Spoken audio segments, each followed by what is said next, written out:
Ladies and gentlemen, et oui, c'est avec dégoût que je fais cette vidéo aujourd'hui car j'ai vraiment l'impression de revivre l'ancien bull run durant la période du Covid. Tout le marché traditionnel avait complètement craché, entraînant bien sûr avec lui les cryptos. Et à l'époque, on avait la sensation que la fête était finie. Et je ne sais même pas si vous vous souvenez, mais tout le monde disait à l'époque, il y aura un avant et après Covid. Ça, je suis entièrement d'accord. Et aujourd'hui, la cause n'est pas sanitaire, mais purement économique. Une véritable guerre commerciale vient d'être amorcée par Trump. Après un premier coup de couteau avec son shitcoin de merde, il plante aujourd'hui le deuxième en annonçant une augmentation des taxes douanières envers le Mexique, le Canada et bien sûr la Chine. Et apparemment, l'Europe ne sera pas épargnée non plus. En réponse, les pays concernés ont riposté directement en augmentant eux aussi leurs taxes sur les exportations américaines. En réponse, les pays concernés ont directement riposté en augmentant eux aussi leurs taxes sur les exportations américaines. J'espère vraiment qu'ils feront preuve de bon sens et entameront des négociations, car s'ils continuent ce jeu à qui a la plus grosse, l'histoire nous a déjà montré qu'un tel affrontement ne se termine jamais bien. Je sais que vous êtes découragés, voilà pourquoi dans cette vidéo, je vais vous expliquer ma façon de voir les choses et quelles seront mes actions, car ce matin, j'ai reçu pas mal de questions contradictoires. Certains me disaient, ça y est, le bull run est terminé, et tout ça, et d'autres me demandaient si c'était le moment opportun pour recharger. Donc vous voyez qu'il y a beaucoup d'incertitudes, et n'oubliez jamais une seule chose, c'est que à chaque fois, je le répète, mais c'est super important, car ce matin, j'ai vu pas mal de haine sur les chaînes, en particulier ceux qui traitent de trading, de copy trading et tout ça. Je vous explique tout le temps sur la chaîne, nous ne sommes pas des traders, c'est un métier à part entière. Ok, nous sommes des investisseurs. Je n'ai pas reçu un message ce matin qui me stipulait vous êtes liquidé. Et oui, si vous jouez au trading futur, soyez prêts à perdre tout votre argent. Beaucoup ont pleuré. Vous imaginez qu'on a battu des records. On va voir ça dans la vidéo, mais on a battu des records de liquidation sur 24 heures. C'est juste incroyable. Sur ce, ladies and gentlemen, beaucoup de choses à voir. Fini l'intro. Let's go. On passe directement sur le Crypto Fear and Greed. Et oui, nous revenons en territoire de peur. Si on remet un peu de perspective sur une année, et encore, je ne parle même pas de 2 années de marché haussier, mais sur cette dernière année, on peut voir que dans l'extrême peur, on a passé 2 jours et 53 jours dans la peur. À contrepartie, on a passé 220 jours dans le vert et 35 jours dans l'extrême vert. Donc vous voyez bien que, comme d'habitude, ceux qui souffrent en ce moment, ce sont les derniers arrivés sur le marché. C'est ce que j'ai stipulé dans le groupe Telegram, même sur nos dernières entrées du mois de novembre, donc le 5 novembre, quand on a eu l'élection de Trump, nous sommes encore en positif d'une petite vingtaine de pourcents. Je ne vous parle même pas des cryptos que moi j'ai accumulés en 2022-2023. C'est clair qu'une grosse partie de mes bénéfices ont été grillés, mais voilà, pourquoi je parle de ça? Comme je vous l'ai dit dans l'intro, ne faites pas de futur. Je le répète encore une fois, c'est super dangereux. La crypto en elle-même est déjà super volatile. Sur ce, on va enchaîner directement avec un article de Cointelegraph. Et oui, les contrats à terme du Nasdaq chutent de 2,7% alors que la guerre commerciale de Trump ébranle les marchés. Les contrats à terme sur les marchés boursiers américains ont chuté après l'annonce récente par le président américain Donald Trump d'imposer des tarifs douaniers sur la Chine, le Mexique et le Canada. Et il n'y a pas été de main morte. Le Trump a imposé un tarif de 25% sur les importations en provenance du Canada et du Mexique, ainsi qu'un tarif de 10% sur celles en provenance de la Chine. Et le plus important, c'est que les taxes rentrent déjà en vigueur demain, le 4 février. Donc, c'est pas. Là, en fait, il veut saigner tout le monde. Après, il met des arguments derrière ça. Le Mexique, ben, comme vous le savez, toute la drogue qui circule en Amérique, les gangs et tout ça. Il demande au Mexique de reprendre toute leur merde. Le Canada, bah, écoutez, honnêtement, nous, on est des petits retail. Encore, on s'en fout de tout ça. Tout ce qu'on doit voir aujourd'hui, c'est que voilà, on a une petite trompette qui sonne. Vous vous souvenez, je vous avais déjà parlé de ça. Lors d'un bull run, en général, on a trois grosses trompettes qui sonnent. Pour moi, la première était en mars. Et je pense que celle-ci, c'est déjà la deuxième. Et nous aurons bien sûr une troisième trompette qui arrivera quand nous serons vraiment à la mi, voire fin du bull run, avant qu'on reparte encore toute balle. En tout cas, moi, vous savez, c'est ma conviction. Je reste convaincu qu'on aura un bull run, on aura bien sûr une altcoin saison. Maintenant, c'est ma conviction à moi. Voilà le pari que je fais et je vais m'y tenir. C'est hors de question. Vous imaginez que même, regardez le rebond qu'on a eu en septembre, octobre, novembre et début décembre.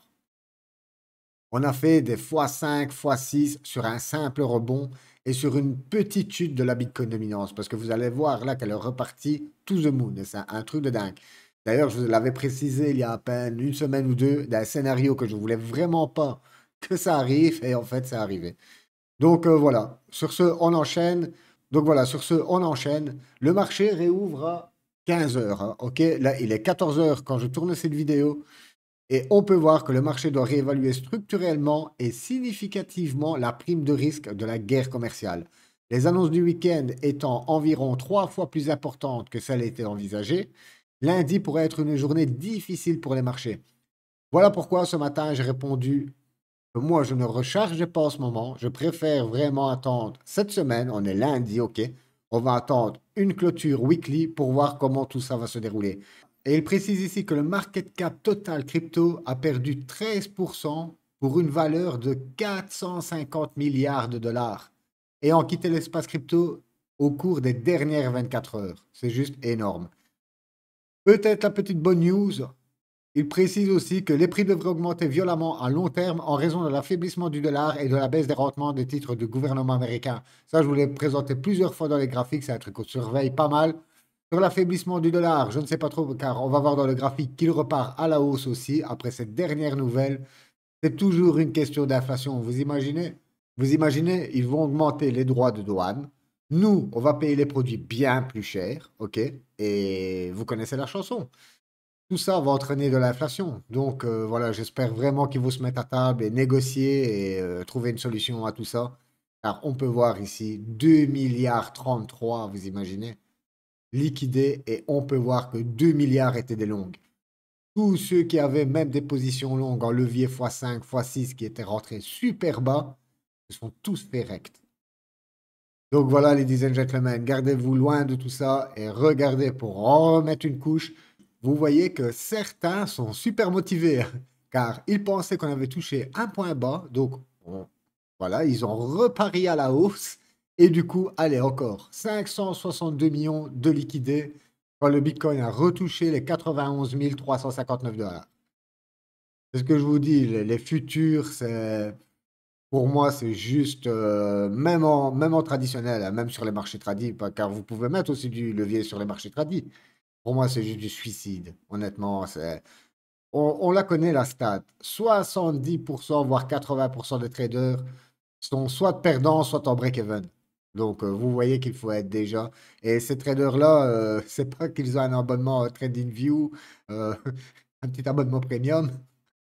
Eux, ils ont vraiment. C'est pareil que pour les market makers, j'arrête pas de vous en parler. J'ai lu un tas de livres là-dessus. Si vous saviez les magouilles qu'il a dans les futurs, honnêtement, vous n'y mettrez même pas un pied. Ça, c'est juste du bon sens en fait. Et on finit par une bonne news, car, eh oui, malgré toute cette brume, on peut voir quand même un petit rayon de lumière au loin. C'est en général, quand le Bitcoin a atteint de tels niveaux de survente, car ici on est carrément dans les surventes, on a eu des méchants rebonds. Vous voyez, les 3 dernières fois où c'est arrivé, ça a rebondi pour ensuite, vous connaissez là, on est passé des 50, on était dans la zone de combien? De 53 000 pour atteindre les 109K. Mais une petite précision là-dessus, c'est que c'est pas parce que nous sommes en zone de survente aujourd'hui que le prix du Bitcoin ne peut pas continuer à chuter. On peut encore rester dans cette zone de survente pendant quelques jours et le prix du Bitcoin va continuer à baisser.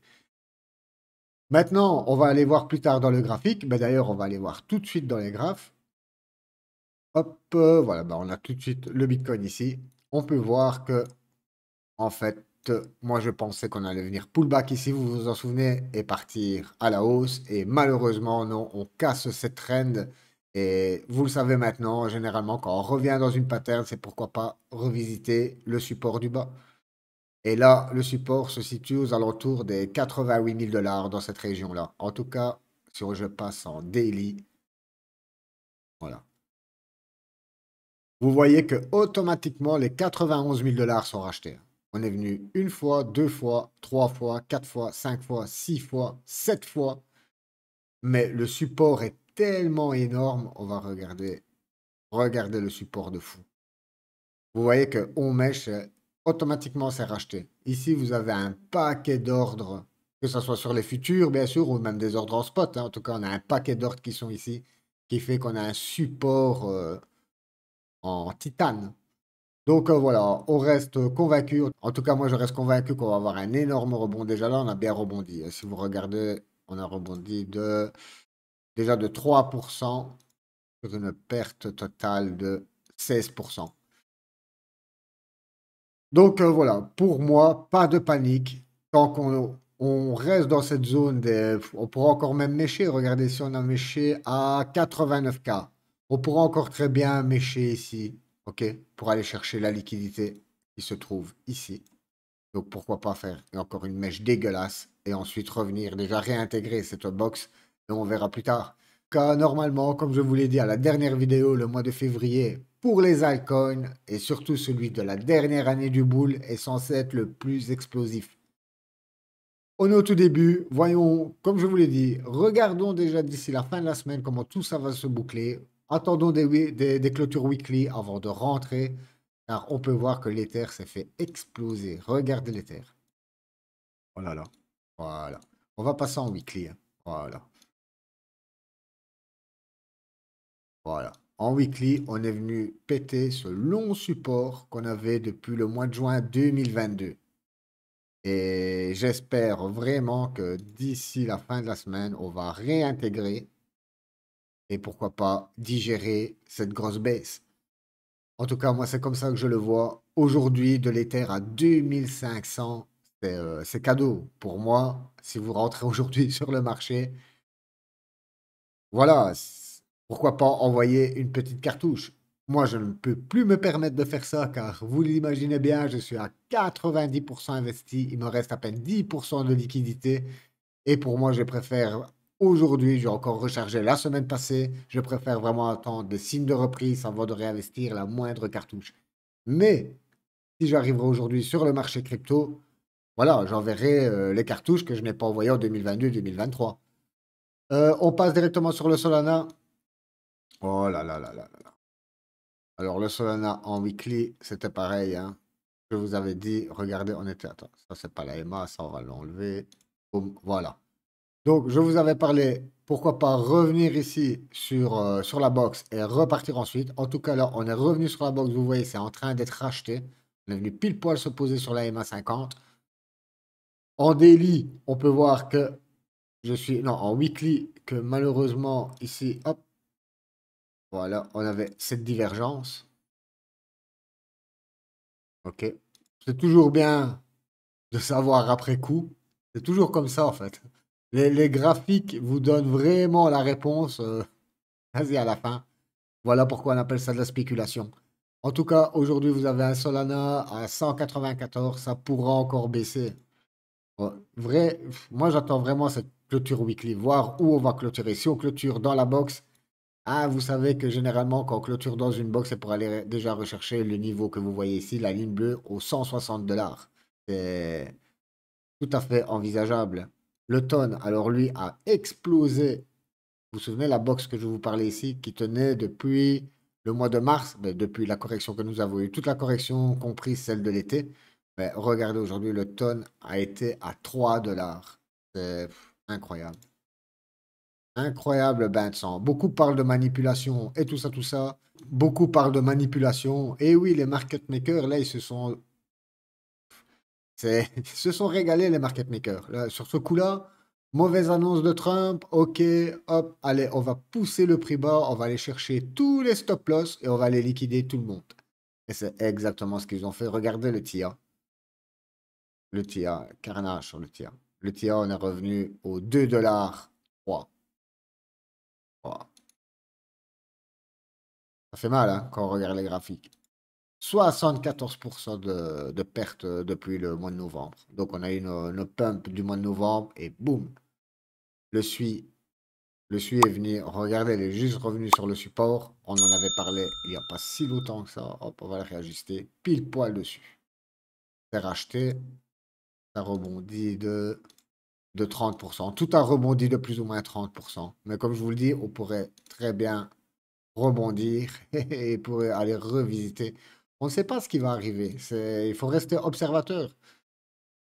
Si aujourd'hui vous êtes pas mal investi dans la crypto et que vous avez encore une petite poche de liquidité, comme moi, alors là, vous faites ce que vous voulez. Vous pouvez racheter ce qui vous semble aujourd'hui un bottom.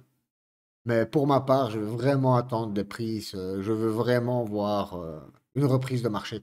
Là, moi, ça ne m'intéresse pas aujourd'hui de rentrer. Regardez, ça, c'est une des cryptos qu'on avait recherché. On est rentré ici. Et aujourd'hui, on est encore à 26%, 26% de bénéfice. OXO, c'est pareil. On était rentré ici, vous voyez, hein, le 4 novembre, hein, juste sur l'élection de Trump. Tout le pump qu'on a eu, en fait, pour moi, je ne sais pas si son arrivée à la Maison Blanche a été à sell the news, mais en tout cas, ça en prend bien la direction. Car à sell the news, généralement, tous les bénéfices que vous avez pris juste avant vont être grillés. On perd 71% sur le OXO. Toutes les personnes qui sont rentrées ici, aujourd'hui, perdent 71%. Le GPU, pareil. Regardez le support. On est bienvenu le craquer aussi. Moi, sur le GPU, je suis en perte de 21%. Donc voilà. Et encore, j'ai remis une cartouche, je crois. Je ne sais même pas. Honnêtement, pour vous dire, je ne sais même pas. Ça tombe, je suis même un peu plus en perte. J'en sais rien du tout. L'agent AI qui rebondit. Mais pareil, sur la dernière entrée. Heureusement, on a envoyé que la demi-cartouche. Heureusement. Je ne sais pas si je le sentais, mais en tout cas, je me suis dit, allez, on va envoyer que la demi-cartouche. On va passer en daily. Voilà, on avait cette belle structure ici. Enfin, cette belle structure. Ça avait l'air de tenir ici. On est rentré pile ici. Et aujourd'hui, c'est pareil, on se prend 30% encore dans la gueule. Et surtout, sans oublier qu'on a envoyé notre première cartouche, voilà, ici, sur les 50% de discount qu'on avait eu. Pourquoi? Parce que, bon, Trump allait arriver à la Maison Blanche. Oh là là, j'en rigole, mais oh là là là là là là. Il nous l'a mis quand même bien à l'envers. Qu'est-ce qu'on va repasser un peu aussi les mêmes coins qui se font déchirer aussi. Regardez le Woodjack. Hop, on va réagrandir ça. On revient sur cette box et comme vous le voyez, hop, on revient bien dans la box. Donc pour moi, ce serait déjà revenir hop, sur le support du bas. En tout cas, nous revenons à des prix de avril 2024. On enchaîne sur le Brett. Alors sur le Brett, je suis méchamment sous l'eau de 44%. Vous imaginez, sur le Brett, on est rentré ici. Oh, incroyable. Incroyable. Ah oui, le Wix. Le Wix, justement, on va passer voilà, en 3D.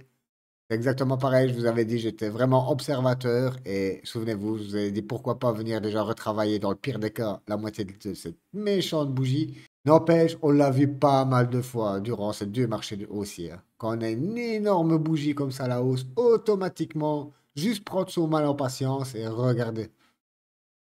On arrive sur on a été chercher moins 33% et aujourd'hui on est encore sur moins 24%. Et est-ce que c'est une idée de rentrer aujourd'hui?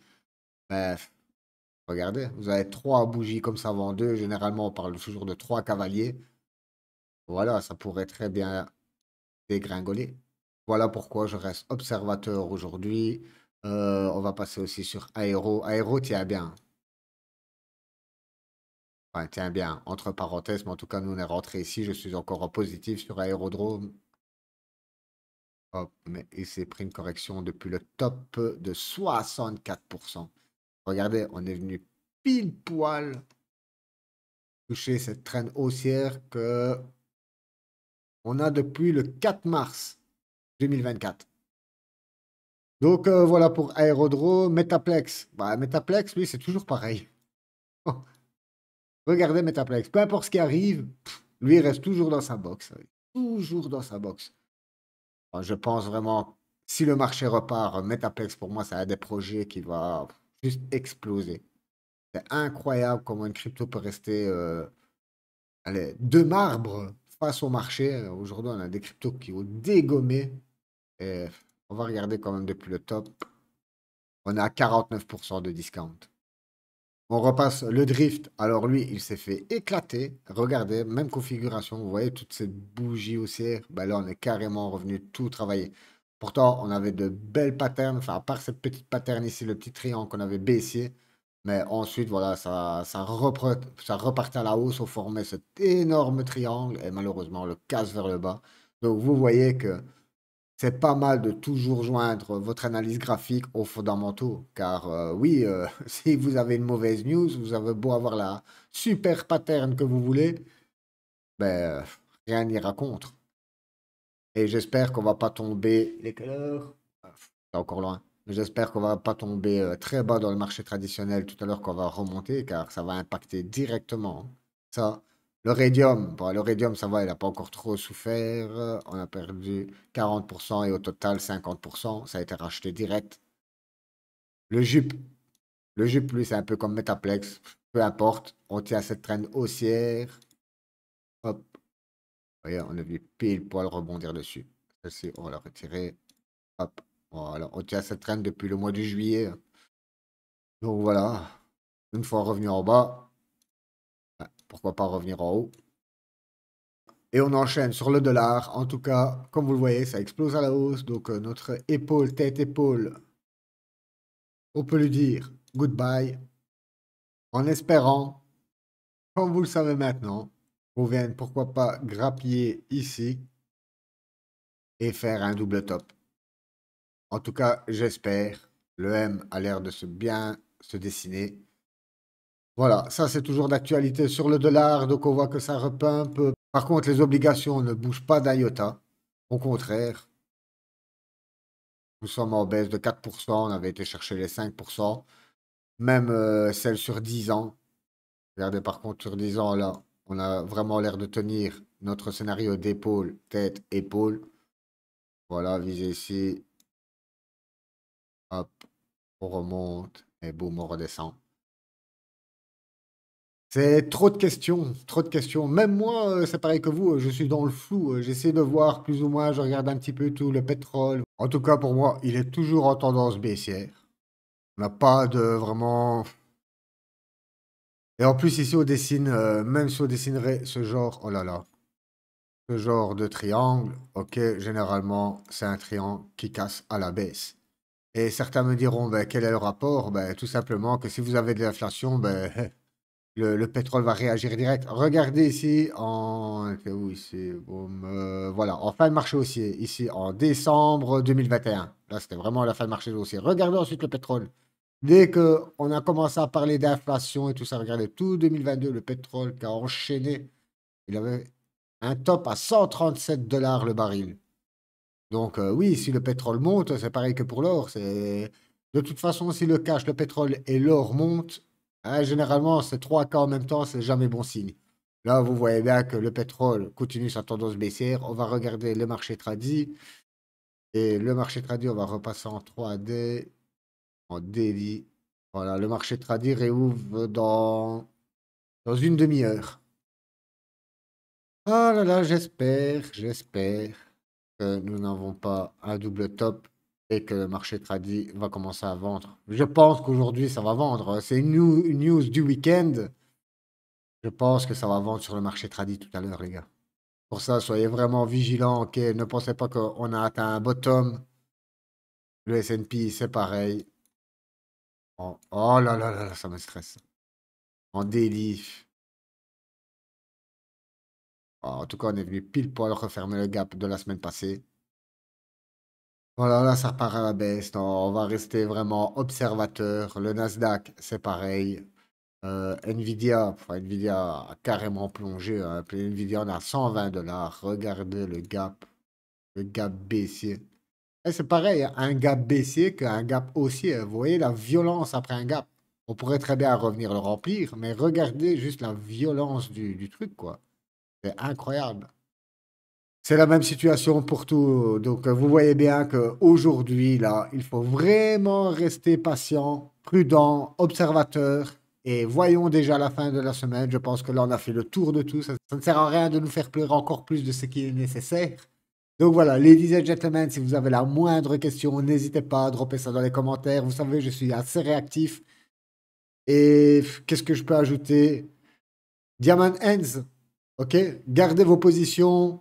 Vous avez fait un pari pour ce marché haussier. Tenez-vous-en à votre pari. Tenez-vous à vos plages de date, ok? Là, pour moi, nous ne sommes pas en fin de cycle. En tout cas, toujours pas. C'est juste une trompette qui sonne. Il y en aura d'autres, ok? Voilà, on doit apprendre à faire avec. C'est bien quand nous sommes à la hausse et malheureusement, quand nous sommes à la baisse, on doit tenir le choc. Et voilà, espérer des jours meilleurs, tout simplement. En tout cas, moi, je vous souhaite une excellente journée ou soirée, peu importe où vous êtes. Bye bye.